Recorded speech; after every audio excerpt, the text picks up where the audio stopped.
इंसान होता तो शायद बचा भी लेते, पर इन्हें कैसे बचाओगे? खाना, पानी, छत और दवाइयाँ, ये 4 चीजें हैं जिनकी वजह से इंसान आज तक इस धरती पर जिंदा है। लेकिन सोचो क्या होता अगर दुनिया में दवाइयाँ ही नहीं होती, किसी ने कभी कोई डॉक्टर ही नहीं देखा होता, तो पैरों पे लगा एक छोटा सा घाव भी हमें जिंदगी भर सता रहा होता। खैर अच्छा है कि ये बात हमारे लिए तो सच नहीं, हमारे तो हर गली के चौराहे पर एक नई हॉस्पिटल खड़ी होती है, लेकिन उसी चौराहे पर एक बेजुबान जानवर भी बैठा होता है जो अपने दर्द के कम होने का इंतजार कर रहा होता है, क्योंकि वो इंसानों जितना खुशनसीब कहाँ। पर प्रागपर्व में अहिंसा का एक बीज पनप रहा था जो सारे जानवरों को फिर से तंदुरुस्त और हंसता देखना चाहता था। 1991 में जब ये कार्य की शुरुआत हुई तब पशु हॉस्पिटल के हिसाब से हुई थी। 1991 में अहिंसा धाम पशु रक्षा केंद्र का नाम दिया गया।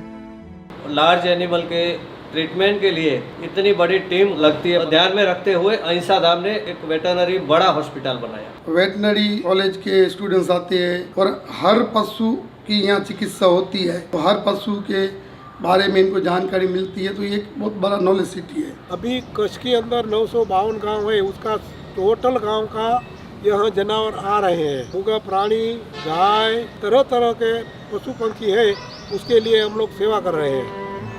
कच्छ के सारे 952 गांवों में अहिंसा धाम इकलौता फुल्ली फंक्शनल एनिमल हॉस्पिटल है।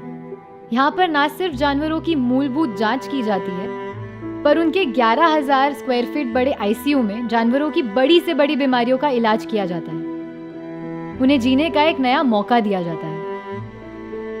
घूमती हुई गाय है, खाने के साथ में वो क्लिप्स खा लेते हैं, प्लास्टिक भी खा जाती है साथ में, तो नेल्स और वायर्स या फिर कोई बोल्ट, इस तरह की चीज़ आ जाती है जो गाय और भैंस के पेट में चली जाती है। एक बफेलो थी जो प्रेग्नेंट थी और एक जिसका डिलीवरी टाइम होता है उसके ऊपर से उसका 1-1.5 महीना हो गया था। तो आप उसको देखोगे तो हमारा जो ट्रेविस है उसमें भी वो फिट नहीं हो रही थी, मतलब उसका उतना अंदर फीटस पूरा सड़ गया था, पूरा पानी भर गया था अंदर, उसका जो फ्लूइड होता है सब अंदर भर गया था। तो फिर हमने ऑपरेशन किया, करीब उसमें से 150 या 200 लीटर जितना पानी निकला था।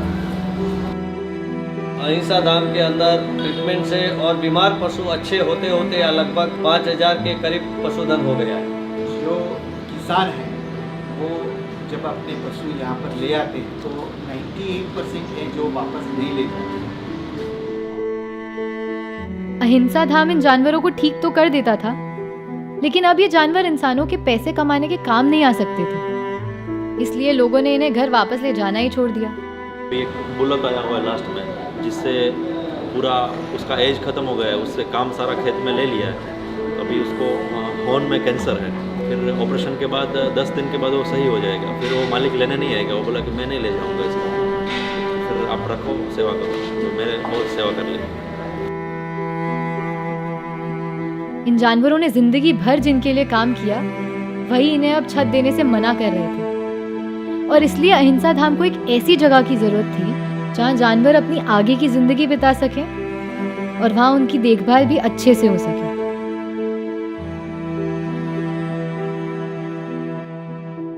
दूसरा यूनिट है नंदी सरोवर का। नंदी सरोवर में 4 एकड़ बड़े 12 शेड्स बनाए गए हैं और हर शेड में लगभग 500 पशुओं की देखभाल की जाती है। वहाँ पे सब रिकवर्ड एनिमल्स होते वहाँ पे नंदी सरोवर पे जाता है। यहाँ उनके लिए नेचुरल एक पूरा सिस्टम बनाया गया है, जैसे कि ये पानी पीने का अवार्ड है वो सेंटर में बनाया गया है।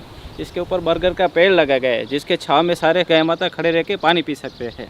और ये थोड़ा हाइट पे बनाया गया है, और जो पवन लगता रहता है उसके वजह से जो पानी होता है वो एकदम एसी की तरह ठंडा रहता है। नंदी सरोवर का ऐसा वातावरण है कि जहाँ पशु को ऐसा लगता है कि हम कोई कैद नहीं है, हम हमारे जैसे जंगल में रहते हैं, वैसे उनको एहसास होता है कि हम नेचुरल के अंदर रहते हैं। जैसे पिंजरापुर में आमतौर पे ऐसे हो रहा है कि पशु आ गया अंदर तो उसी एरिया में घूम रहा है, यानी 300-400 पशु जहाँ घूम रहा है वहाँ अगर पूरे दिन भी वो आगे पीछे घूमेगा तो भी आधा किलोमीटर घूम नहीं पाएगा। इसीलिए कुदरती 18,000 पेड़ लगाए गए हैं जिसके नीचे आराम से पशु विचरण कर सकते। पीने के पानी के लिए यहाँ संस्था की ओर से 35 एकड़ में नंदी सरोवर तालाब बनाया गया है। एक साल अगर अच्छी बारिश होती है तो यहाँ 3 साल तक पानी रहता है, लेकिन पिछले साल काफ़ी अकाल पड़ा है, एकदम सूखा रहा था। कच्छ में बारिश वैसे भी कम रहती है।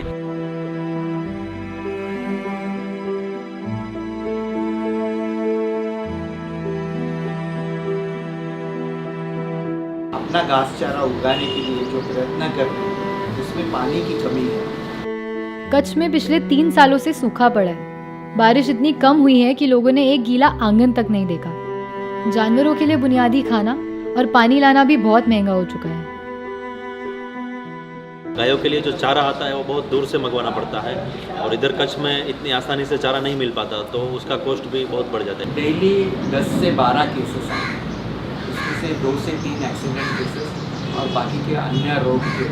ऐसे 1-2 केस आए हुए हैं कि जैसे किसी का खेत है तो अगर उसके अंदर एक नेचुरल बॉम्ब बना के रखते हैं, चारे को सब खाने के लिए जाएगा उसके फार्म में, मुंह में जाते ही वो ब्लास्ट हो जाएगा तो पूरा उसका मुंह फट जाएगा, सब दांत ही गिर जाएंगे, जौ टूट जाएगा, सब ऐसे हो जाएगा। 500 से पकड़ो, कभी कभी 5-10 हज़ार 15 हज़ार तक, और उसको 2-4-6 महीने 12 महीने अगर संभालना है या 5-5 साल तक भी जीवित रहता है, 10 साल तक जीवित रहता है, ऐसे पशु भी हमारे पास है, तो उसकी कॉस्ट तो अनगिनत हो जाती है कॉस्ट। और अगर ऐसा ही चलता रहा तो वो दिन भी दूर नहीं जब ज़रूरतमंद जानवरों की संख्या इतनी ज़्यादा बढ़ जाएगी कि 600 एकड़ बड़ा नंदी सरोवर भी इन जानवरों के लिए छोटा पड़ने लगेगा। इंसान अपने स्वार्थ के पीछे इतना अंधा हो गया है कि शायद अब इन जानवरों के आंसू उसे दिखना बंद हो गए हैं। और इसलिए अहिंसा धाम सिर्फ एक एनिमल हॉस्पिटल या शेल्टर बनकर नहीं रहना चाहता, पर इस समस्या को जड़ से मिटाने के लिए एक नॉलेज सिटी बनना चाहता है।